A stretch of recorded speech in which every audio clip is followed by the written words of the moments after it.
mon souffle.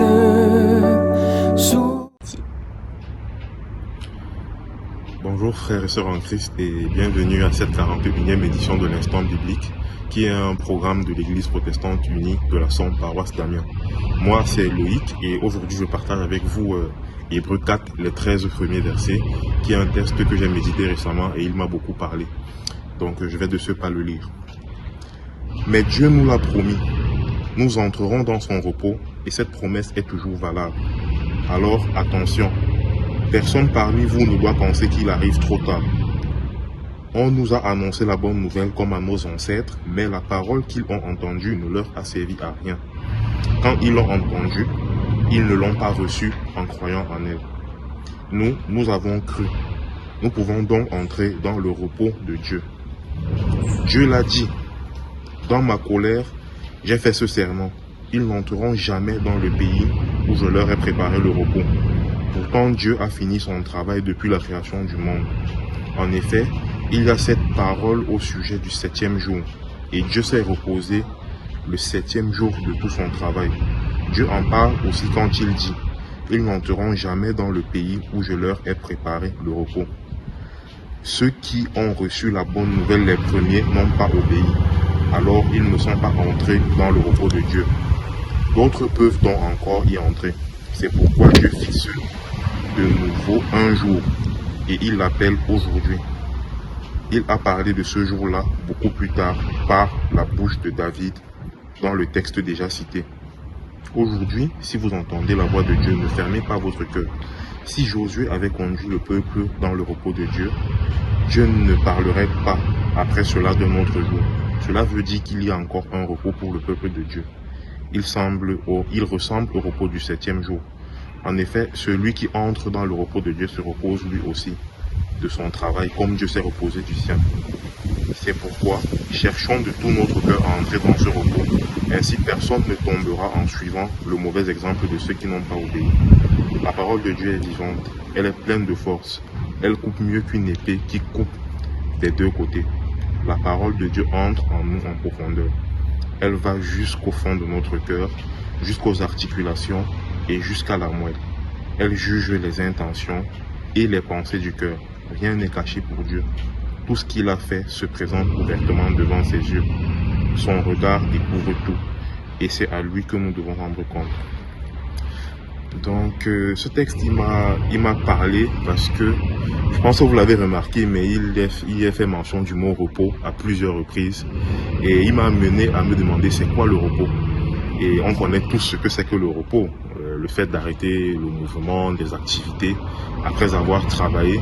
Mais en lisant ce texte, j'ai eu l'impression que ce qu'on comprenait du repos avait plus connotation à nous parler du repos physique et qu'il y avait un autre repos.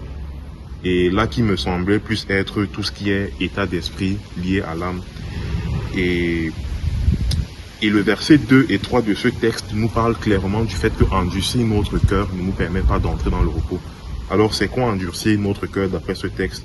C'est tout ce qui est désobéissance, c'est tout ce qui est faire le mal, agir contre notre prochain et même désobéir à Dieu. Pour un peu contextualiser par rapport à nous, c'est ne pas suivre la parole de Dieu. Et dans ce texte parle de Josué et contextualise un peu à l'époque où les enfants d'Israël étaient menés dans le désert pour découvrir la terre promise. Et là, il était fait beaucoup de désobéissance. Et d'après le texte, le repos en fait que Dieu leur avait promis n'était pas accessible pour eux. Mais pour nous, en fait, aujourd'hui, c'est quoi le repos? Je pense que dans un premier contexte, on peut parler du repos comme obéissance à Dieu, c'est-à-dire écouter sa parole, et c'est fait mention dans le verset 10-11, parce que la parole de Dieu aussi est la lampe qui éclaire nos pas. Donc, en écoutant la parole de Dieu, en agissant conformément à ce qu'il est dit, on se prédispose au repos. Et dans ce repos, c'est vraiment la tranquillité d'esprit. C'est de savoir quand tu te couches la nuit, en faisant un feedback de ta journée, que tu as fait ce que j'attendais de toi, que tu as médité, que tu as aidé les personnes que tu pouvais aider dans la mesure du possible et que tu t'es comporté bien vis-à-vis de ton prochain. Ça donne une tranquillité d'esprit qui permet de se reposer. Et le deuxième axe que moi je vois en parlant du repos, c'est un repos bien mérité. Dans le texte, il est fait mention du fait que Dieu s'est reposé le septième jour. Ça veut dire qu'après avoir travaillé, il a jugé nécessaire qu'il pouvait se reposer. Et je pense que depuis la Genèse, quand il est fait mention du fait que l'homme mangera à la sueur de son front, nous aussi aujourd'hui, pour avoir un repos bien mérité, je pense qu'il faudrait qu'on puisse faire quelque chose. Ça nous permet d'avoir une tranquillité d'esprit. Ça ne veut pas dire que celui qui ne travaille pas ne peut pas dormir, mais dormir ou se reposer tout en étant conscient qu'on a fait ce qu'on devait faire. Et je pense que c'est plus reposant que de dormir en se questionnant sur ce qu'on n'a pas fait, qu'on aurait dû faire. Et pour finir, le verset 12 et le verset 13 nous permettent de nous rendre compte que nos actes sont importants quand il s'agit de repos. Et je vais de ce pas lire le verset 13 qui dit « Rien n'est caché pour Dieu, tout ce qu'il fait se présente ouvertement devant ses yeux.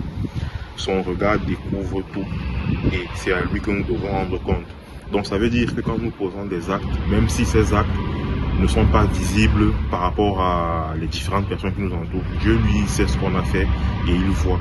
Et nous rendrons toujours compte de ce que nous faisons.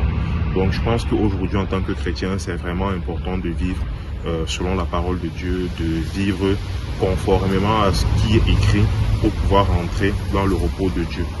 Donc voilà ce que je voulais partager avec vous aujourd'hui et je vais maintenant prier. Merci Seigneur pour ce moment pendant lequel tu nous rappelles que le vrai repos est lié à toi, est lié à ta parole. Alors nous voulons vraiment une fois de plus que tu nous permettes à travers l'esprit que tu nous as donné, de lire ta parole, pas juste de la lire, mais aussi de la mettre en pratique et d'y vivre conformément à ce qui est écrit. Nous te rendons grâce pour ce moment. Nous voulons que tu sois avec nous pour le reste de notre semaine. Nous voulons aussi, Père, que pour toutes les personnes qui sont en déplacement à l'heure actuelle, que tu sois avec eux, que tu les amènes, que tu les ramènes dans de bonnes conditions comme tu les as amenés. Nous te prions pour les différents conflits qu'il y a dans le monde. Agis, Père, parce que c'est toi le Dieu de toutes choses et l'homme est à ton image, Père. Alors, fais en sorte que tout se passe bien pour toutes ces personnes qui vivent dans ces conflits, qui vivent dans la peur, qui ont faim. Ne les laisse pas mourir, ne les laisse pas continuer à vivre ainsi. Merci pour ce que tu fais dans nos vies et nous te rendons grâce continuellement pour toutes choses. Amen. Et je veux vous inviter à chanter avec moi pour nous séparer. Bénis Dieu, ô mon âme, du recueil J'aime l'Éternel, 3 980. Merci et bonne continuité dans votre semaine.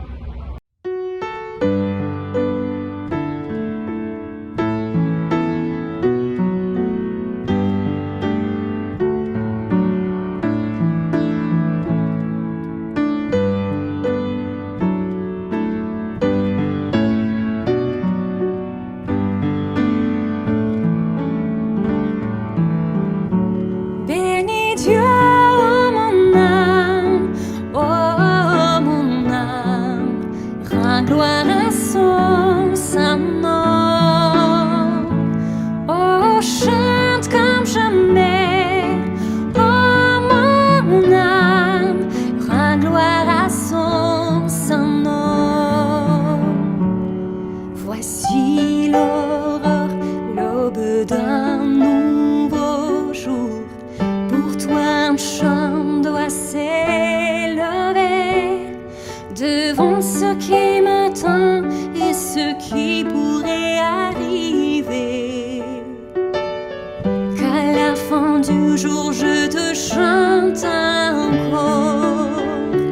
Bénis Dieu, oh mon âme, oh mon âme, rends gloire à son Saint-Nom. Oh, chante comme jamais.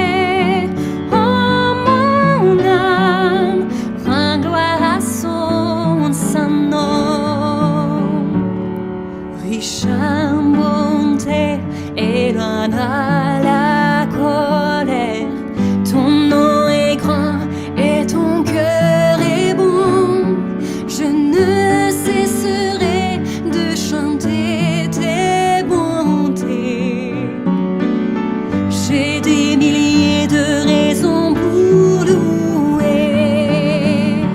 Bénis Dieu.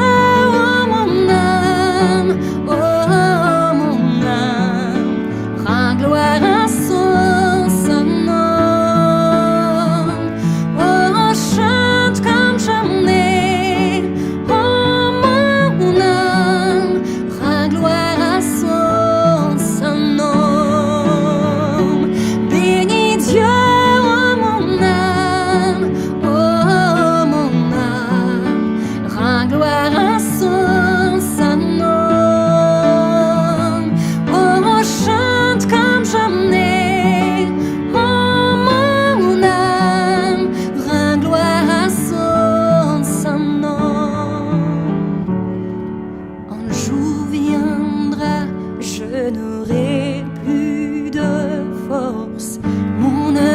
venu, la fin sonne.